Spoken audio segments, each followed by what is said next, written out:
Shalom. This week we will be reading Parashat Kedoshim. In most years, Acharei Mot and Kedoshim are read together. In many years, especially the leap years, they are read separately, and this gives us once again an opportunity to actually focus on details that we might not have the time for during a regular year. Kedoshim to you, be holy. Now, already we knew that God had made the Jewish people holy. That was at Mount Sinai. And now he's giving us an additional commandment, be even holier. How does a person become even holier? We like to start with what the Ramban has to say, that there's this concept that a person can go naval b'rshut Torah. He can become disgusting with the permission of the Torah. That means he follows the letter of the law, but yet somehow, from an ethical, moral standpoint, he is not getting the message. He's keeping the letter of the law, but not the spirit of the law. The spirit of the law is also important. That a person not, for example, follow whatever desires he has in a permissible fashion. A man, for example, doesn't say he shouldn't eat all he wants. He could be hedonistic. He could always stuff himself and party. Technically speaking, if a man can afford it, he can have unlimited amount of wives. A king is limited to 18, but a regular super wealthy person could technically have many wives. There's no prohibition against that. But we are taught, be holy, limit yourself, restrict yourself. Just like the Torah has already placed certain limits and restrictions on that which we do on a regular basis, that gives us our inherent holiness, we have the mitzvot, we should go beyond that. This is one of a few parashiot in the Torah that has a flurry of commandments, both positive and negative, in rapid succession. Sometimes multiple mitzvot in a single short pasuk. Sometimes there's one whole paragraph, or maybe a whole chapter. The chapters are an unnatural division of the Torah, or many paragraphs dedicated to but one mitzvah. And sometimes we have whole accounts which are actually historical accounts / moral or ethical accounts which do not have any mitzvot. And sometimes you have, like I said, a flurry. You have a rapid succession of mitzvot. That we've seen this, for example, in Parashat Mishpatim a few months ago. You'll see this again in Parashat Ki Teitzei and also Ki Tavo. Less in Ki Tavo, more like in Ki Teitzei and Shoftim and Re'eh. Moshe Rabbeinu loads us with mitzvot to understand, and we have to sometimes take a step back and study them in depth. Rabbi Victor Miller, who was big into, he was the mashgiach. He was also an instructor of morals and ethics.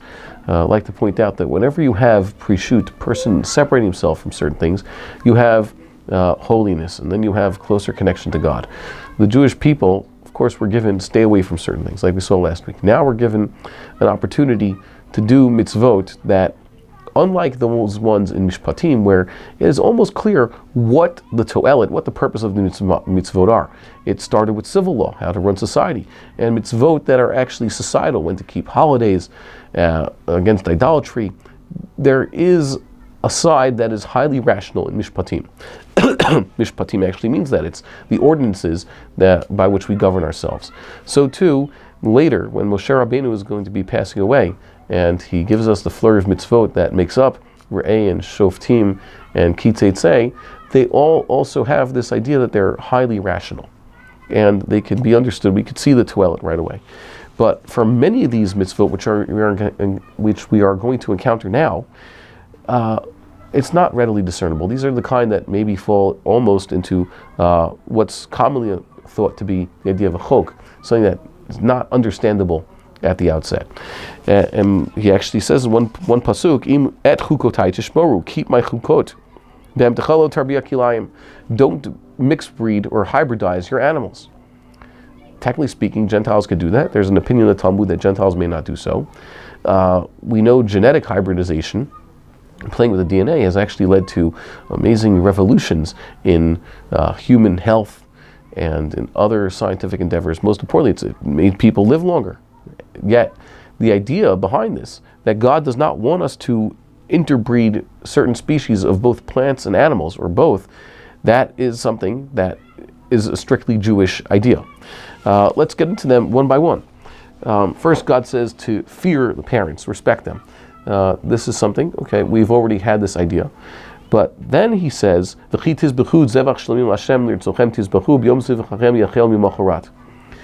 if you have a sacrifice that has been slaughtered specifically because it is the type of sacrifice that is to be eaten, sacrificial meat, so it should be eaten that day, and also overnight and the next day. But if it's already beyond that, if it gets to the third day, it should be burned. That's called notar. Okay? By the third day, it's to be burned. If a person also has the wrong thoughts, it says the person who's doing the slaughtering has the idea that he's going to be eating on the third day. It's already considered, that's also detestable. It shall not be wanted as a korban. These are ideas. What does it matter? Is someone actually going to say, I had the wrong intention when I was slaughtering this. I didn't say it, but I thought perhaps we're going to eat the meat a day later than we're supposed to. That ruins it. Highly irrational idea. Next, the person who eats it also is going to be considered guilty. When you go through your field and you're picking it, don't just give charity. There's actually a way you have to make physical signs about it. Make a payah. That's a corner of the field. Set that aside for the poor. Don't pick it and say, okay, I'm going to give a donation to the poor. Also, you drop some, like a kir tziricha, you dropped a stalk or two. Don't go back and pick those up. Leave that for the poor. Don't just give it to them. If you swear falsely in God's name, that's also a chilul Hashem, v'chilata Shem Hashem. He says, don't curse a deaf person. That is obviously not literal. It means a person who has no capacity to fight back. It says, Lo telech rachil b'yamecha. Don't speak slanderously or be a gossip monger among your people. Don't speak lashon hara. It says, Lo tikom v'lo titor. Don't bear grudges. Don't take revenge. Sometimes we have to be on guard. We know that we've had experience with certain people. We have to no longer give them the benefit of the doubt. God says, no, don't bear grudges like that. He says, for example, a person who brings his asham for a relationship he had that was inappropriate with a slave woman. Where did this come from? This is on the list of the other mitzvot that we saw last week. We're going to see this week of the forbidden relations, not necessarily. But there is this idea that he has to atone for that. Where did that come from? Well, it's not proper. In other societies, let's say non-Jewish society, this is not considered a forbidden relationship. There's no reason technically why it should be. But here it is. A person has to hold himself to this higher standard. We have orla. What is orla? That's a very interesting idea. It says the first 3 years of the fruit that comes from this newly planted tree, that's forbidden to eat. Is it inherently non-kosher? The next 3 years, or at least the fourth year, is holy food. It's considered it has to be eaten under a certain circumstance, brought to Jerusalem, etc. But what is the difference between the fruit that grows these first 3 years and the fruit that grows the rest of the years of this entire lifetime of tree, which could be generations? Why would it necessarily be that these fruits should be forbidden? He continues, Seret lanefesh. This is an important one. A person should not cut his hair certain way. Seret lanefesh means he cuts himself out of mourning. Or it says he cannot shave bald spots in his head out of mourning. We also have the halacha here that a Jewish man, cannot cut off his peor rosh. He cannot round the edges of his head, which is around here, leave this hair growing.